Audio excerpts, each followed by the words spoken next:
Kai gyvenime įvyksta didelių permainų, kartais gali atrodyti, kad čia jau esi naujam gyvenime su naujais tikslais, o čia vis dar esi senam su kažkokiais senais tikslais. Ir aš jaučiuosi labai panašiai. Šiek tiek pasimetusi, šiek tiek jau su naujais planais, nei šis, nei tas. Dėl to šiandien kviečiu jūs į savo naujos gyvenimo vizijos dirbtuves, po kurių aš labai tikiuosi, kad sugrįš šiek tiek aiškumo, motyvacijos, įkvėpimo, džiaugsmo. Tai labai kviečiu jungtis ir jūs. Viską atliksime žingsnis po žingsnio ir kartu sukursime savo naujas gyvenimo vizijas šiem metam. Na, o jeigu apie naujus video norite sužinoti pirmi ir nieko nepraleisti, tai nepamirškite prenumeruoti 120% YouTube kanalo, kuriame kas 2 savaitės pasirodo po naują video.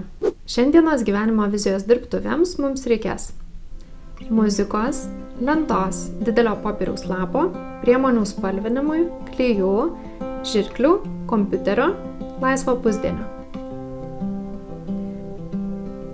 Man savo viziją įvardinti yra daug lengviau vaizdais nei žodžiais, todėl pradėjau nuo paveikslėlių išsisaugojimo, kurie apibūdina, kur šiais metais noriu atsidurti.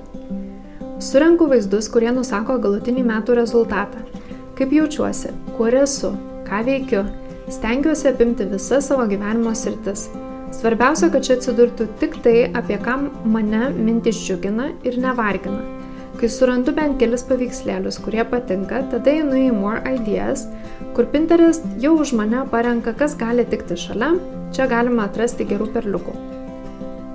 Vizija bus baigta, kai ją žiūrėsite su jausmu, kad toks gyvenimas būtų pilnavertis. Tada pasiruošiu visus šiuos paveikslėlius spausdinimui.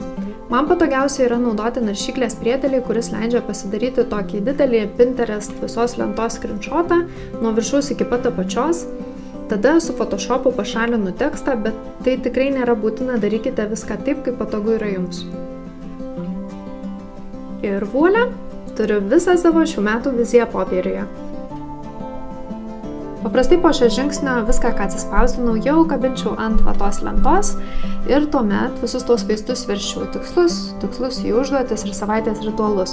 4 mėnesis su šituo pilveliu jau labai gerai suprantu, kad noriu maksimaliai mažinti bet kokį nerimą, bet kokį jaudulį ir savo susikurti kuo daugiau įkvėpimo ar motyvacijos šaltinių. Mano gyvenimas ir dabar jau yra labai stipriai pasikeitęs. Čia yra atsiradę daug naujų atsakomybių, daug naujos informacijos, dalykų, kuriuos turiu išmokti, suprasti. Galų gale tai savirealizacijos įvairūs dalykai, darbai, kitos atsakomybės. Tai aš supratau, kad savo 2019 metų viziją noriu maksimaliai paprastinti, kad mane rytais pasitiktų ne tas didžiulis sąrašas darbų, užduočių, tikslų ir man keltų kažkokį tais jaudulį ir nerimą dėl to, kad aš turiu tam tikrus terminus, arba tiksliau vieną terminą, per kurį turiu viską suspėti. Tai vietoj to aš noriu, kad mane pasitiktų rytais ta didžiulė lenta pilna įkvėpimų ir vien tik motyvacijos. Bet jeigu jums norisi tų konkrečių tikslų, konkrečių užduočių, ką daryti kiekvieną rytą, kai atsikeli, kad judėtum link savo tikslo ir jūs neturite tokio vieno konkretaus termino, kuris jūs labai apribotų ir keltų jaudulį, tai tuomet siūlau keliauti į mano ankstesnį video, kuriame aš tikrai žingsnis po žingsnio labai aiškiai pasakoju, ką darau tokioje situacijoje, kada gyveni normalų gyvenimą, nesilauki ir neturi tų 9 mėnesių termino. O mes žiūrime toliau. Ei, ir nepamirškite spausti like, jeigu šis video patinka, nes man tai reiškia labai daug. Man toks vizijos kūrimas vaizdais veikia kaip savotiška terapija ir būdas geriau išgirsti savo vidinius šauksmus, kuriuos kartais taip nutinka, kad nuslopinu iš pareigos, iš baimės išeiti iš savo komforto zonos ar tiesiog baimės paleisti seną gyvenimą. Pavyzdžiui, galiu išvelgti, kiek daug vaizdų dabar yra susijęs su namai, šeima, kūryba ir kiek palyginti nedaug su iki šiol turėtais darbo tikslais.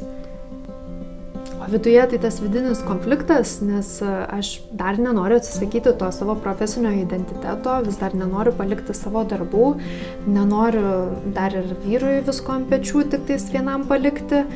Bet iš kitos pusės mano motinystės kelias jau yra prasidėjęs. Šitas naujas mano gyvenimo etapas jau ima viršų, jis veržiasi laukan pirmyn. Nori, kad jam skirčiau daugiau dėmesio ir laiko. Bet čia yra visai atskira tema. Aš tą psichologinį iššūkį turiu nuo pat nėštumo pradžios.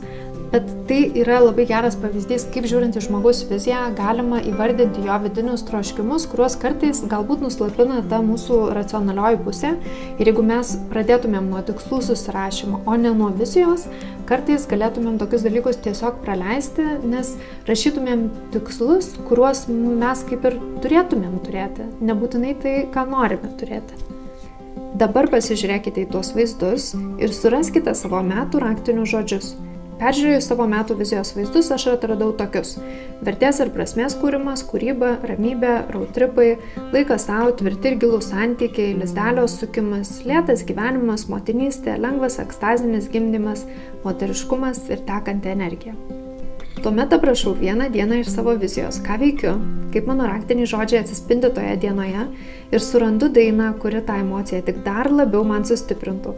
Šią viziją naudosiu medituojant, prieš miegą ar tiesiog prieš pradedant dieną. O tada lieka labai maloni, kūrybinė ir pilna laisvės vizijos apipavidalinimo dalis. Man toks etapas dabar, kai emocijas apibūdinti gali tik visokie gamtos reiškiniai, pavyzdžiui, žydėjimas ir beribės galaktikos.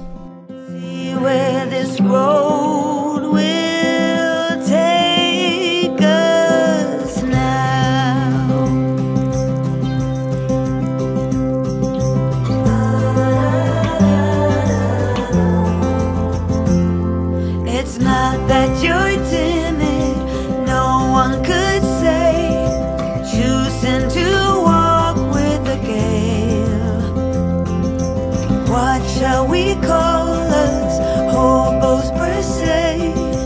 We'll find that out on the way. So let us just do, my love, and not stop thinking the earth is over. Let us just do, my love, and see where this road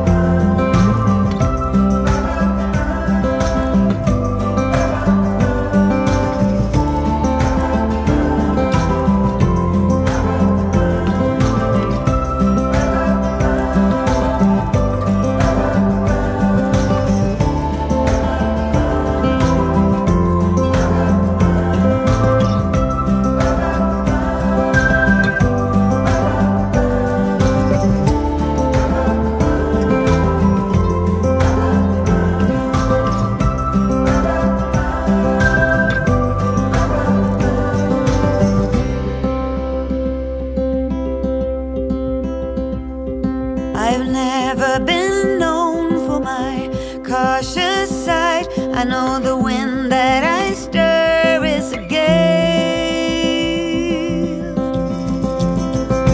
Ačiū, kad su manimi pabuvai čia tiek laiko. Prenumeruok ir spausk like, jeigu nori pamatyti daugiau tokių video kaip šis, o mes susitiksime jau greitai ir vėl 120% ritmu. Iki!